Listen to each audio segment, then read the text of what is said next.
As a new BJP-led government settles in Manipur amid continued unrest in the Hill District, the centre is moving closer to a major peace deal with the Kuki-Zo groups as per a newspaper report, a report that has been published by Express. Government sources say to the paper that negotiations are at advanced stage with the proposed agreement broadly modelled on the Frontier Nagaland Territorial Authority or FNTA signed recently with the Naga groups. The proposed deal was one of the key assurances that persuaded three Kuki MLAs, including Deputy Chief Minister Nemcha Kipgen, to join the new Manipur government. However, sources say that the final signing may be pushed beyond next year's assembly elections, allowing centre the time to build consensus in the Meitei-dominated Imphal Valley. Negotiations focus on strengthening Article 371C, which governs hill areas in Manipur. Options include amending the article or adding a fresh constitutional chapter to grant administrative and financial authority to hill tribes, stopping short of Kuki-Zo demand for a separate union territory but addressing most autonomy concerns. Sources say the deal could allow self-governance within the state assembly framework, proportionate funding for hill areas, limited legislative powers on the local customs, and stronger jurisdiction over land and employment protections. Currently, Manipur's Autonomous District Council remain largely ineffective with poor funding and mostly advisory powers, officials admit. Repeated attempts at reform were either stalled or diluted over the years. Now, with violence underscoring the urgency, the centre believes a significantly empowering peace deal is possible, one that may finally give hill districts real authority without redrawing boundaries. On this issue, I am joined by Colonel Shantikumar Sapam, spokesperson Meitei Heritage Society. I am also joined by P.K. Mishra, former ADG BSF, and Hejang Misao, social activist from Manipur. Let me first go to Misao, then I'll come to you, Mr. Mishra. How do you see this proposal in the first go? Something has happened in an adjoining state. Do you think it can resolve this impasse without breaking or without entering this issue of territorial integrity of Manipur, Hejang? Well, Kartiki, till now the stance of the Kuki-Zo community is separate administration, UT with legislature. The idea behind why people, Kuki community are strong in their demand for separate administration is for the future safety and security that will also ensure land security, forest security, and the personal rights securities. That's the reason why the Kuki-Zo community are standing strong on this ground. At the same time, if the central government is coming up with any kind of arrangements that will also ensure the future of the Kuki-Zo community, I strongly believe since Manipur is a highly communally charged state, just one incident can lead into a communal kind of tension, for which I would say. Can I interrupt you? You know, are we talking of self-governance? Is self-governance a demand, or creating a garrison city state? I mean to say the larger issue is self-governance in terms of maybe judicial powers, maybe administrative powers, revenue powers, financial powers, protection of culture, custom, language, dialects. Not garrisoning a community itself in the state. I mean to say there is a purpose of Article 371C, there are a lot of Article 371A, B, C, D, which work towards these realization of aspirations of local communities. What's wrong in that, Misao? Kartike, if you have to also look back into the history of Manipur, since 1972, the tribal community have been demanding stick shadow, which the state government fails to also comply to that demand. And also looking at the kind of FDC, which is a toothless kind of autonomous council, and the way how things are being handled, I mean, experiencing all this kind of, discrimination, alienation, or deprivation in every form. That's why the Kuki-Zo community are also, with that experience, they are stressing on the self-governance. Okay. I'll come to you. There'll be a lot of questions. Dr. Mishra, two questions to you, very quickly.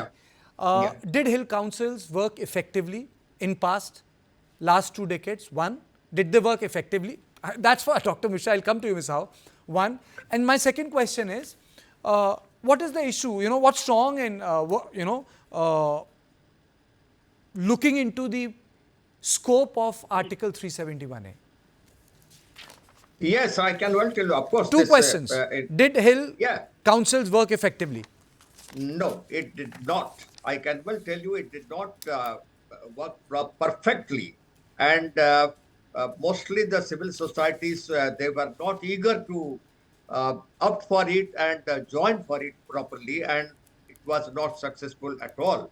But however, if government was thinking as of autonomy of Naga model to be adhered to, that will be exactly asymmetrical, giving framework completely distinct of legislative, executive, and financial powers, the hill autonomy for the cookies.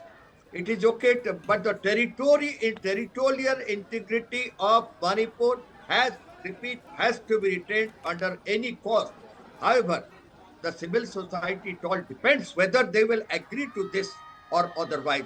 It will take time. But what happened with Naga model, it was of course successful, but we have to see whether it will be successful in Manipur or otherwise, because you have to take into consideration of all the three parties, the Kukis, the Nagas, and Maitis, all the three will be involved in that. It will take time, but however, the government is going to do it. So local autonomy can be given to Kukis, particularly the hill tribes, so that they can be heard and their development can take place. That's Okay. what Karthik. Okay. And Colonel Shanti Kumar Sapam also joins me. Sir, my question to you is that today in newspaper there was a report which said that Naga type of model can be applicable for the Manipur also. Do you think it's a workable model which is there in Nagaland now? With the story that broke a week ago, the breakthrough that has taken place, Frontier Nagaland Territorial Authority. Do you think that's applicable to Manipur in terms of a concept to resolve this issue? Kartikeji, good evening, and good evening to both the panelists and the nation also. Good evening. Now, what happened is, I just heard Mr. Misao also. They are already in autonomy. Their villages are a separate entity, The GB is the boss of that village. There's no democracy over there. It's very surprising. We must know it that there is no democracy in the Kuki society. It is the GB, the headman of the village who controls everything. Now also autonomy is there. But then what happened is, their elected members, MLAs, they do not want to give them financial power to these people. That autonomy. I'm talking about hill autonomy. They are also elected, but what happened is, in the case of Naga, it is different. The Naga, the village head is not the only authority in that village. But in case, they have different members. They have secretaries, then president and all these things in the Naga villages. But in case of Kuki villages, the GB, the headman, is the sole owner of that village and he decides everything. And whatever the incentives of the village, incentives given to the village, he is the owner. He takes everything. So these differences we have to know, and thereafter we have to come to the conclusion that whether the Naga system is applicable in case of cookies or not. Okay, let's not call it just a Naga system, the Article 371. Yeah. Let's use the word Article 371, expanding the scope of what is also already available within our constitution. In case of 360, you said 361 or 371? 371, sir. 370. Yeah, 371. 371C, Manipur hill areas. 371C. 371C. Made clear. Yes. I'll tell you. 371C, when it was imposed, that time the population of the Meiteis was quite high as compared to the Nagas and the Kukis. And the government of India under the constitution, it was basically this 371C was drafted by Mr. T. Kipgen, who was the first chief, IS officer from Manipur. He was the person who drafted it. Okay. And that time, it was decided that the power will be with the governor as far as the hills are concerned. The final decisions, and from time to time, the government was supposed to send reports about the hills if the majority people are not Okay. Let me tell you. See, Article Yeah. 371A, which is Nagaland, and Article 371C, Manipur. Article Manipur. 371A, it was 1962, 13th Amendment. Article 371C is 1971, 27th Amendment. Now, in terms of local autonomy, I would say the Article 371 is high. In terms of local autonomy, a lot of people say it's moderate in Manipur. You know, I really don't want to get into these words. We have done our research. Both of them work towards empowering the local communities. You know, Misao is the only one who feels in this entire group that it's not enough. So, Misao, why isn't enough? You know, let's not talk about this model in context of the other community. We have to talk about the model in the context of what it gives to the people of the hill areas. First of all, I would say the kind of systems that govern us, I think that's the governance system which is prevailing in our society that needs to be respected, and we don't need any schooling on that. And we also highly respected our chieftainship systems. And coming to that, another point of 371C, very sorry to say that, Santi Kumar said T. Kipgen was the one who drafted. It's very astonishing because 371C is part of the Constitution, which was drafted by the drafting committee of the Constitution. There's no question of T. Kipgen being part in constituent committee when this article was drafted. So that should be made that should be made very clear. And coming to that point of Kartiki asking me, we've been facing decades old, I call it 3Ds. I call it 3Ds, not only the Kuki community, the tribal community in Manipur, both the Meiteis and, both the Nagas and Kukis, we face 3Ds. First one is the discrimination, second one is deprivation, and the third one is destruction. This three has been something which is, which is bothering both the tribal. Autonomous district council is enforced, and it was just recently. And this autonomous district council, which is formed under 371C, is in reality a toothless, powerless, and the Hill Area Committee (HAC), which is only in namesake, has no power at all. For which reason we keep saying the tribal community, whether under 371C or whatever, we need a complete autonomy so that our development is ensured without any disturbance from any other external But Misao, forces. okay.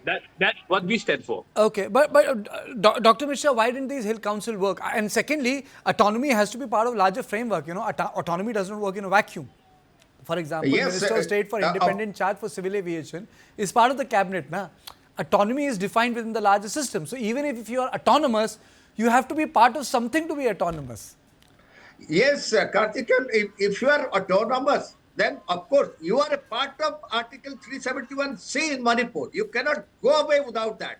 And I don't find anything wrong if the government is thinking about strengthening of Article 371C. You are giving autonomy for hill tribes, and they will get legislative power and distinct executive power also. They should be very happy, and even government can think of giving financial power to these hill tribes people, and they will have more say in the government. They should accept this, because in the Naga side, of course, the Naga autonomy model, this has worked to some extent. There is nothing wrong in Article 371C will be there for self-governance in the state, and let us go forward for it. And I think the Kuki society and the Meitei society and the Naga society in Manipur, they must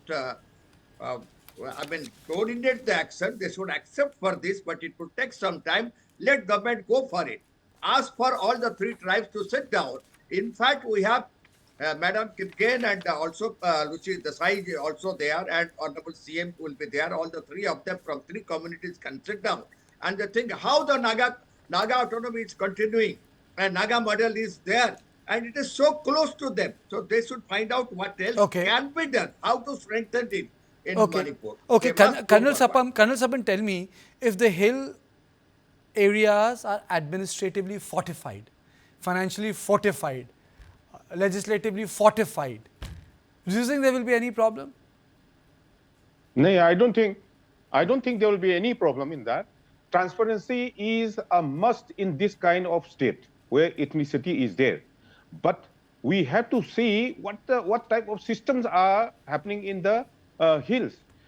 I would request the Manipur government, it should, show very clearly the budget which have been allotted to the hills. In one of these days, I would like to request it, and I will, showcase to you in one of these days, if possible. But what I'm saying is the few sentences which I spoke before, in the case of cookies, as I told you, and Mr. Misa will agree, because the sole authority in the village, in the Kuki village, is the headman of the village. Whereas in case of Naga, it is not so. So in the operation, in the hill area, they are absolutely in autonomy now. When the budget is given, it's given to the village head. He takes everything. It is up to him to give to his, people who are staying in the village. Okay, He will. Okay, Ms. Howe, very quickly, I need to close the debate. Ms. Howe, 10 seconds to you. Yeah, to a certain extent, what Santi Kumar said might be true, but I think one particular village incident cannot be generalized to the entire community.